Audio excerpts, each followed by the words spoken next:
Après un premier épisode plutôt mou et souvent maladroit dans ses scènes clés, on espérait que ce deuxième épisode remonte un peu la barre tant en termes de scénario qu'en termes de tension. Et mes amis, nos prières furent écoutées par Laure. Si encore une fois l'action est repoussée à la semaine d'après, force est de constater qu'on est sur un épisode d'un tout autre calibre. Plus intimiste, plus fin, plus maîtrisé, on assiste à une longue veillée funèbre à Winterfell avant la catastrophe annoncée. Pour une raison d'organisation et de temps, cette critique vient après le fameux et controversé épisode 3, à propos duquel on s'attardera dans une autre vidéo. Dans cet épisode, il faut solder les comptes, payer les dettes, faire face à ceux que l'on a un jour blessés pour pouvoir se tenir à leur côté lorsque l'hiver arrivera. Cette thématique traversera tout l'épisode, permettant à la fois une évocation des trajectoires de chacun et une absolution du poids du passé. C'est dans cette optique que l'épisode s'ouvre in medias res par la comparution de Jaime devant les maîtres des lieux et la reine dragon. L'ambiance est lourde, pesante. Pour Daenerys, il est le régicide, le traître parjure qui assassina son père malgré son serment. Pour Sansa, il est le Lannister qui attaqua et blessa son père tout en massacrant sa suite. Pour Bran, il est celui qui le jeta sans vergogne d'une fenêtre, le transformant en infirme. Pour le Nord, il est l'ennemi. Enfin, il est seul, là où Cersei avait promis une armée qui ne viendra jamais. Le sort de Jaime est compté. Le soutien de son frère est inutile face à une Daenerys plutôt fâchée de cette trahison et sûrement elle aussi de l'absence d'éléphant. C'est alors que Brienne intervient, plaidant en sa faveur et énumérant ses actes chevaleresques et le serment prêté à Catelyn il y a bien longtemps. Sansa, qui a une confiance totale en son épée Liche, décide d'aller dans son sens. La décision de Sansa a plusieurs effets. Elle est une forme d'absolution des crimes de Jaime envers la famille Stark, et montre la confiance sans faille qu'elle accorde à Brienne et sa capacité à aller au-delà de ses émotions pour faire le bon choix. Choix qui, une fois encore, semble agacer Daenerys qui pourtant, de manière surprenante, concède sur cette décision. Elle se tourne vers Jon qui n'en a absolument rien à carrer car trop occupé par ses rebondissements génétiques personnels. De plus, n'ayant aucune grief envers Jaime, qu'il n'a croisé qu'une fois dans le premier épisode de la série, et un roi de la nuit qui arrive avec son armée de morts-vivants, il a autre chose à faire. Il valide donc la décision de Sansa, montrant ouvertement et avec subtilité qu'il a d'autres préoccupations. Jaime se voit donc autorisé à rejoindre le Winterfell Crew, et son absolution sera achevée par cette très belle scène avec Bran. Bran Yoda, devenu un être transcendant à travers le temps et l'espace, désarme Jaime qui ne comprend pas ce pardon. Bran lui explique qu'aucun des deux ne serait devenu ce qu'il est sans son acte criminel, permettant ainsi de replacer ce drame originel comme l'élément fondateur de chacun d'entre eux. Pour Bran, sa transformation en corneille à 3 yeux. Pour Jaime, sa rédemption en tant que chevalier et son détachement progressif de sa famille et de Cersei. À travers son parcours qui le mena ici, Jaime est devenu ce chevalier qu'il rêvait d'être plus jeune. Ce n'est plus un simple titre qu'il porte avec cynisme, mais des vertus qu'il décide enfin d'épouser. Il devient ainsi le véritable chevalier protecteur des 7 couronnes. La seule chose inquiétante dans ces dialogues est le sous-entendu de Bran, comme quoi il n'y aurait pas de lendemain. Parle-t-il de l'humanité en général, ou de Jaime? Ah oui, parce que l'autre thème de l'épisode, c'est le long bingo funèbre des potentiels morts en devenir, créant ainsi quelque chose de très méta.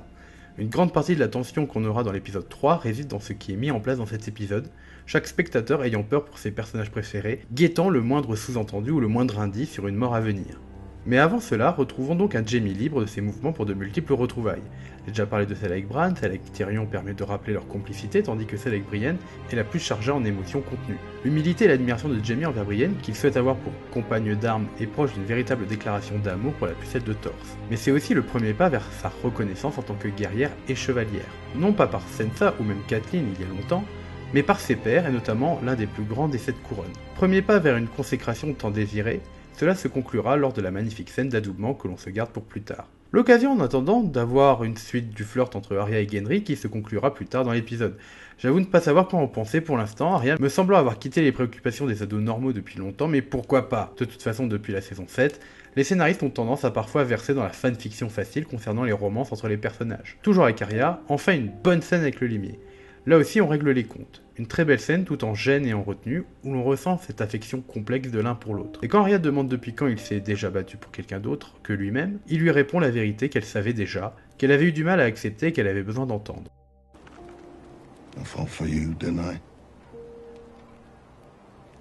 Sur ces entrefaits, voilà que vient Beric Dondarrion, avec qui il y avait quelques comptes à régler aussi, rappelant qu'à une époque lointaine, il l'avait plus ou moins trahi en livrant Gendry à la sorcière rouge. D'ailleurs, petit aparté, il est étonnant de n'avoir aucune nouvelle de Mélisandre à ce stade-là, alors que la grande bataille contre l'ennemi de Dieu de la Lumière arrive à grands pas. Et c'est avec raison que l'on peut parier sur son retour pendant l'épisode 3, étant tout ce pourquoi elle a œuvré à Westeros. On remarque d'ailleurs qu'elle est mentionnée plusieurs fois dans les 2 épisodes, comme pour nous rappeler avec un bon coup de coude bien senti qu'elle existe. Revenons en arrière après la comparution de Jaime. Daenerys semble encore une fois assez fâchée autant par la trahison de Cersei que par l'incompétence de sa main et l'indifférence de son boyfriend. C'est alors que Ser Jorah intervient pour lui livrer conseil. Encore une fois, et je le redis, le meilleur atout de Daenerys est son charisme et sa capacité à s'entourer d'excellents conseillers capables de bien l'orienter. Mais il faut imaginer l'épuisement de ceux-ci pour éviter que leur reine ne parte en vrille en permanence. Encore une fois, car c'est le thème de l'épisode, Ser Jorah rappelle son propre parcours et incite Daenerys à mettre de l'eau dans son vin. Tyrion n'est pas le premier de ses conseillers à échouer, et certains, comme lui, ont commis des fautes bien plus graves.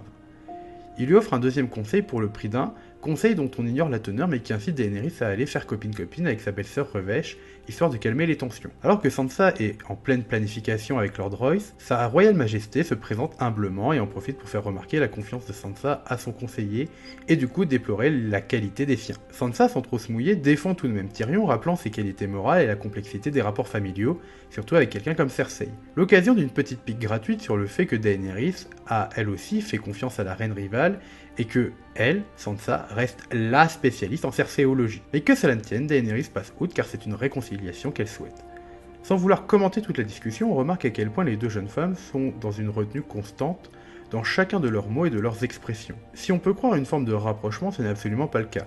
Daenerys déploie tout un discours de séduction en rappelant que t'as vu ma sista, on est des femmes badass qui régnons sur des mâles matriarcats solidaires, mais quand même je suis là pour ton bro parce que je le kiffe trop.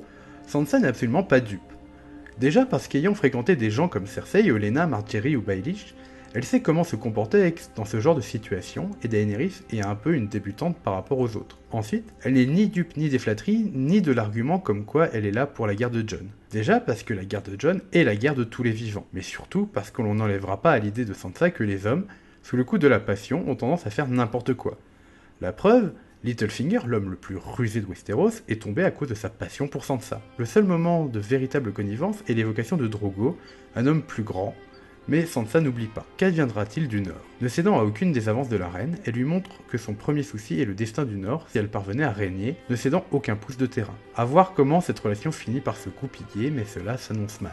On passera rapidement sur le passage de Davos, qui revoit Shoren en la personne d'une petite fille défigurée et vindicative, occasion de revoir Gilly et de commencer le petit teasing sur les cryptes, lieu de refuge pour les non-combattants. Restons dans la cour pour l'arrivée des rescapés de la garde de la nuit, et où le con? C'est quoi cette jumpscare gratuit enfoiré va? Et on passe au conseil de guerre parce que l'hiver est là et il rigole pas. Alors que Jon nous révèle son plan extraordinaire de détruire le roi de la nuit pour arrêter l'armée, gardant l'idée plus ou moins pourrie que le détruire revient à appuyer sur le bouton off de l'armée de l'hiver, Bran nous révèle son but, la mort de la mémoire de la corneille à 3 yeux pour définitivement faire disparaître le monde des hommes dans une nuit éternelle. Alors j'ai lu par-ci par-là que beaucoup regrettaient le fait que le but de le roi de la nuit soit si simple, si manichéen, bien loin de la complexité de Game of Thrones. Mais si on s'y intéresse de près, ce n'est pas si simpliste que cela. Il fut autrefois un homme capturé et transformé en arme par les enfants de la forêt, pour lutter contre les humains durant la guerre contre les premiers hommes. Être surnaturel, créé comme une arme ultime dans un geste désespéré, il incarne la thématique classique de la création qui échappe à ses créateurs, à la manière des terribles Shoggoths de Lovecraft. Corrompu par le but qui lui a été fixé, haineux d'un monde qui a fait de lui ce qu'il est, son but est une destruction au sens littéral de la réalité. En répandant l'hiver éternel sur le monde, il détruirait le monde qu'il a vu naître. Mais en détruisant Bran, autrement dit la mémoire du monde, il va bien plus loin que cela. Il en détruit la réalité. Hannah Arendt, dans son essai du mensonge en politique, insiste bien que le mensonge est un instrument de l'action politique. On travestit les faits pour obtenir une action. Mais même les régimes totalitaires les plus terribles, comme le stalinisme, dont le mensonge est inhérent à la volonté de détruire le réel, et de l'informer selon ses volontés, ne possèdent pas le pouvoir d'effacer les faits. Le réel résiste toujours en mensonge, à la volonté, ne pouvant être détruite.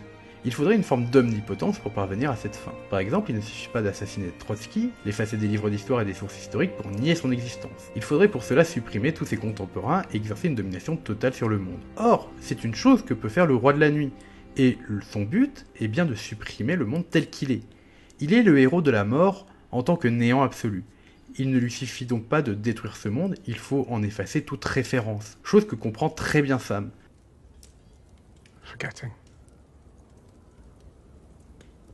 Being forgotten. If we forget where we've been and what we've done, we're not men anymore. Just animals. Your memories don't come from books. Your stories aren't just stories. If I wanted to erase the world of men, I'd start with you.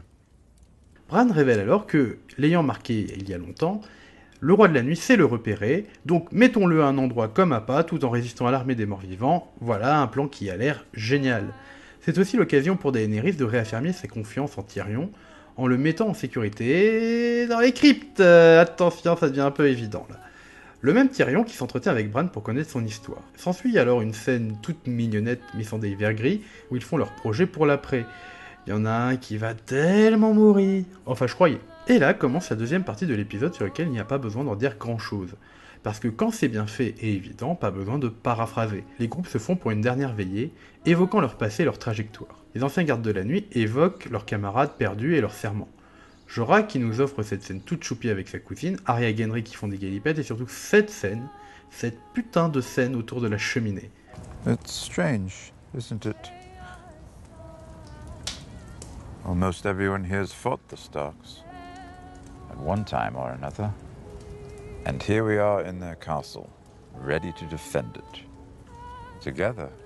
Alors que les anciens ennemis des Stark se regroupent, on retrouve toutes les dynamiques qui les ont liés à un moment ou à un autre, de manière directe ou indirecte. On se rappelle d'autrefois, des rêves, des griefs, l'occasion pour Tormund, dans une anecdote typique et pittoresque, de nous révéler l'origine de son nom. Et surtout, la scène d'adoubement de Brienne. Tormund, bien qu'en mode love machine de boîte de campagne après son 15e Ricard, s'offusque sincèrement du fait que Brienne ne puisse accéder au rang de chevalier. She's not a sir. You're not the knight. Women can't be knights. Why not? Tradition. Fuck tradition. Ni une ni deux, Jaime s'exécute et propose à Brienne l'adoubement dont elle rêve tant. Hésitante, pensant à une dernière blague du Kingslayer, elle s'agenouille sans trop y croire. Jaime l'intronise, chevalier des 7 couronnes, concluant ainsi le long parcours de Brienne comme du sien. Jaime se sent assez chevalier pour l'adouber. Brienne, elle, l'a toujours été et n'attendait que cette reconnaissance. Un chevalier en adoube un autre. Le premier doutait de l'être, le deuxième doutait d'être reconnu comme tel. Après toutes ces émotions, quoi de mieux qu'une petite chanson pour se donner du courage et aller chercher la petite larme qui perle au coin de l'œil du spectateur. L'occasion pour voir un moment choupi entre Sansa et Théon, revenu pour lui aussi se racheter. Îlot de lumière dans les ténèbres, Winterfell condense la presque totalité de la série, ses personnages, son passé et ses enjeux. Alors que la fin vient inexorablement, tout l'épisode est un long adieu possible à tous ces personnages que nous avons tant aimés ou détestés. Tout cela se conclut sur Jon et Dany dans les cryptes, où le premier finit par révéler ses origines à son amante et tante. Malaise. Et le seul truc que voit Daenerys, c'est que merde alors, c'est l'héritier légitime. Avant que Jon n'ait pu lui dire qu'il en avait rien à carrer du trône, les 3 sons de corps résonnent, l'hiver est là. On saluera cet épisode pour sa sensibilité et son intelligence. Ça y est, le passé est liquidé pour presque tous. Il n'y a plus que le présent, cette bataille désespérée contre la mort. Seuls Jon et Dany n'ont pas réglé leur compte, ce qui augure du sale pour la suite. On reviendra très vite sur l'épisode 3 car il y a beaucoup à en dire. Je vous remercie pour votre écoute. Comme d'habitude, je vous invite à vous abonner à la chaîne, à laisser un like, à commenter et à venir rejoindre la page Facebook ou Twitter. Je vous souhaite bonne journée, à bientôt. Oh shit! Oh shit! Oh shit! Oh shit! Oh shit! Are you ready for this? Oh shit! Oh shit!